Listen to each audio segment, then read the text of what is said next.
In this video, I'm going to attempt to articulate through graphical animation how your egoic mind can never eliminate itself to experience a life of permanent peace and happiness. For example, say that you have anxiety and you're seeing a therapist for it. Now, we can all agree that this works temporarily. We go and we talk about it, and it does calm these negative tendencies. But a few days later, these negative tendencies come back and we start to worry and lose sleep again. And it just goes in that cycle. It fires up, we go to a counselor, it calms down, but then a few days later it fires back up again, and it's this relentless cycle of suffering. Well, this video shows us that that can never, ever solve the problem completely, and that there's only one way to do that, and that is through self-enquiry. And this graphic shows how it alleviates the egoic mind so that you can experience a life of permanent contentment.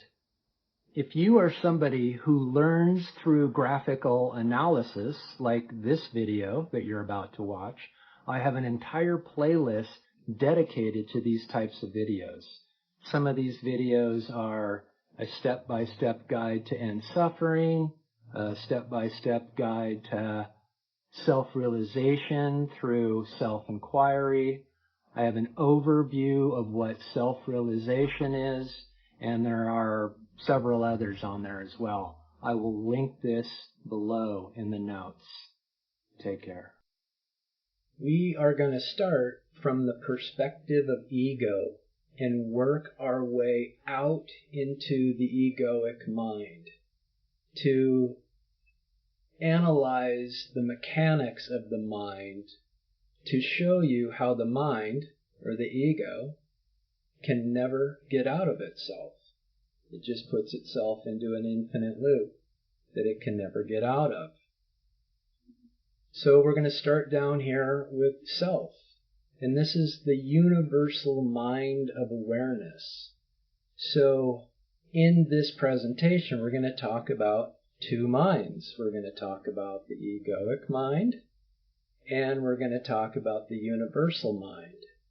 So I'm going to do my best to articulate between these two minds whenever I'm referring to them, but most likely it's going to be the egoic mind.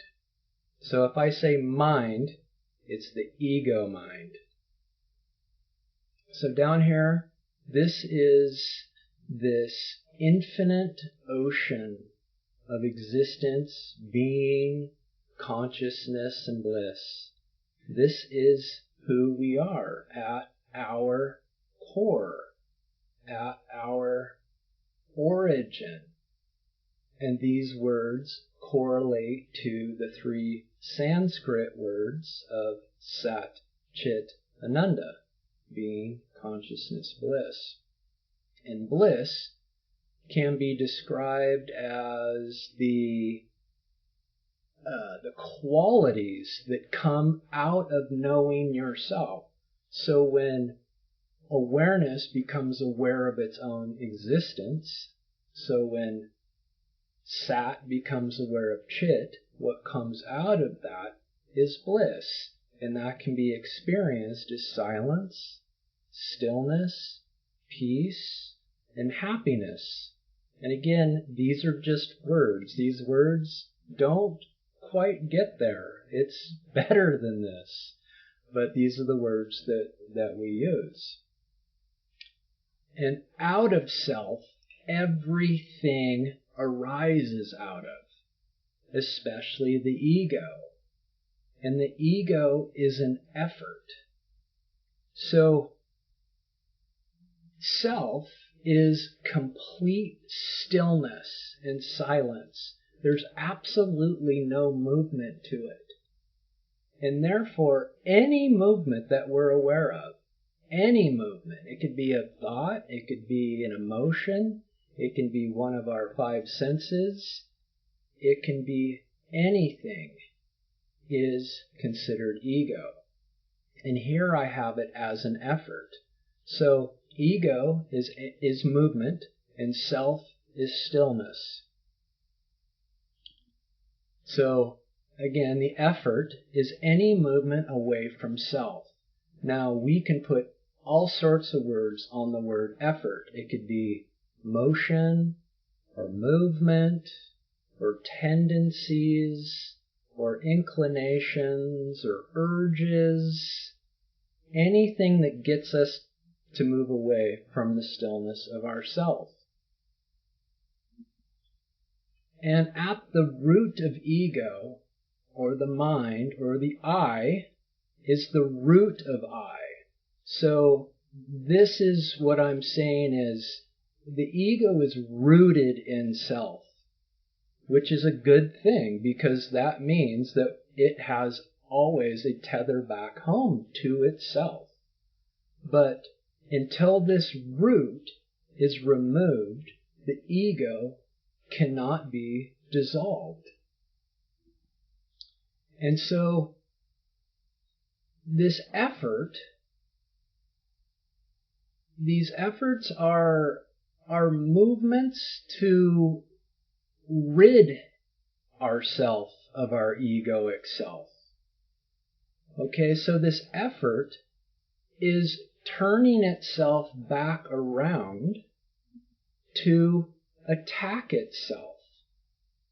Okay, and in this example, these efforts are an attempt to make us happy, to remove us from our psychological suffering so that we can experience a life that is more pleasant.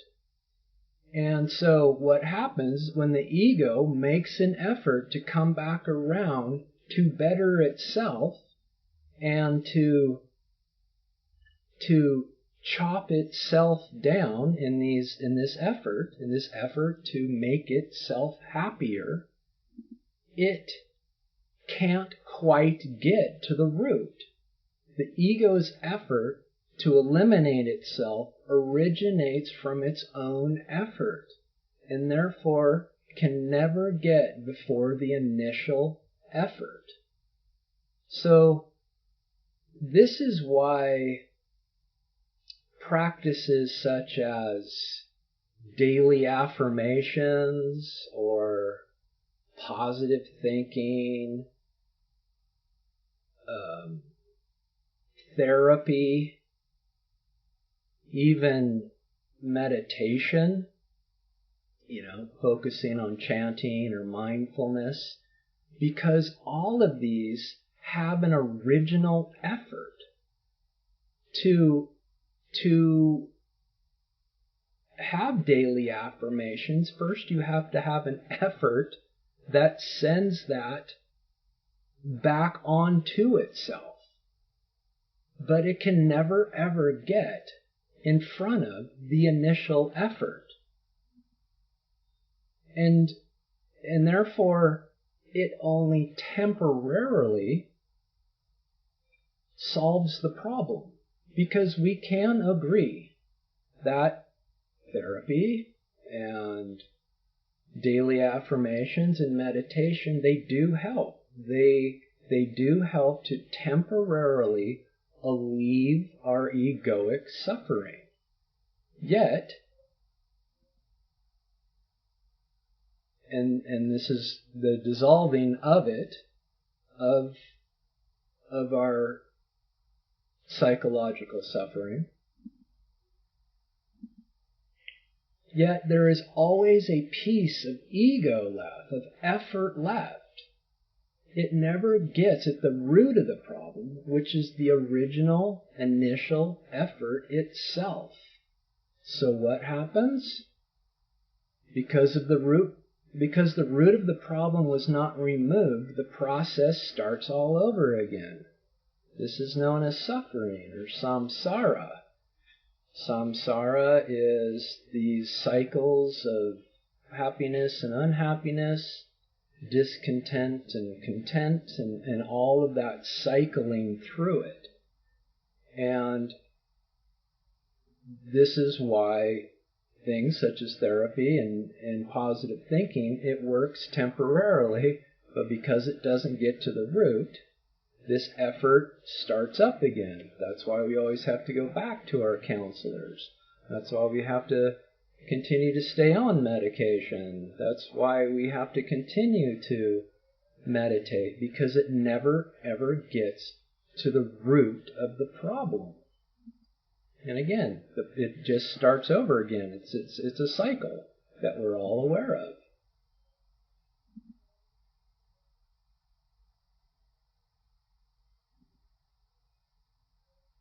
By turning the effort onto the source of itself, the ego, or the mind, begins to realize is the only way to experience everlasting peace and happiness. So instead of the ego, instead of the efforts to try to eliminate itself, if it turns its attention back onto the source of itself, which is itself, it will see that this is the only solution that delivers permanent results. And what are these permanent results? Peace and happiness. The more the ego abides in its source, which is self, the more it eliminates itself. So this abiding in source is self-enquiry.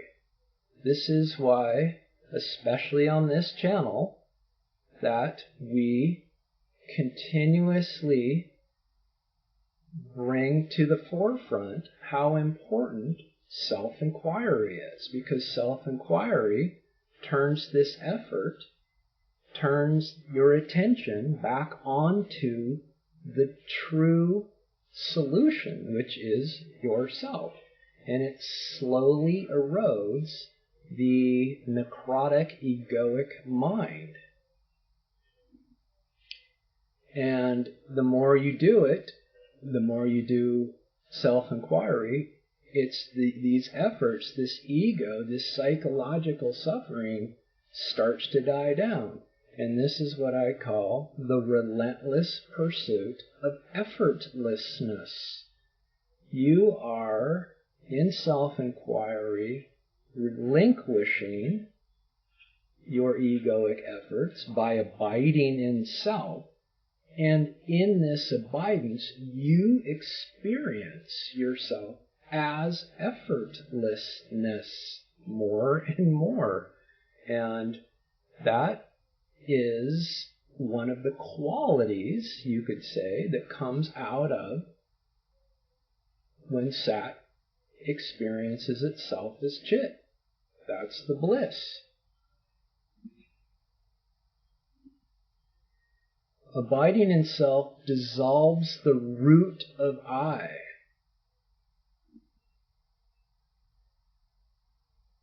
So abiding in self is like pouring gasoline on the roots of a tree. It will kill the tree. You know, you could remove limbs of the tree, you could remove some bark of the tree, and you could remove leaves of the tree, but none of this is going to kill the tree. The only way to kill the tree is to get it at its roots. And that's what self-enquiry does. This abidance in being eliminates the I at its root, and it dissolves it. When the root of I fully dissolves, the ego is eliminated, and all that remains is self, peace, happiness, and love. Therefore, the only effort that can possibly create permanent change is relentlessly turning your attention onto yourself and abiding there absolutely. Permanent abidance in self is the non-objective, direct experience of thought, free awareness, which is immense silence and stillness, ultimate peace, your true nature. And here is a quote by the master sage himself, Sri Ramana Maharshi. It comes from Who Am I? Nanyar, and it's number 25. Remaining quiet, which is silent, still, and peaceful, is what is called wisdom insight. To remain quiet is to resolve the mind in the self. And that's exactly what we went over here. That the mind cannot eliminate itself. The mind has to resolve or dissolve itself by abiding in self. And when it does that, your psychological suffering dissolves and you experience your true nature directly. And that is known as peace and happiness and love. Take care.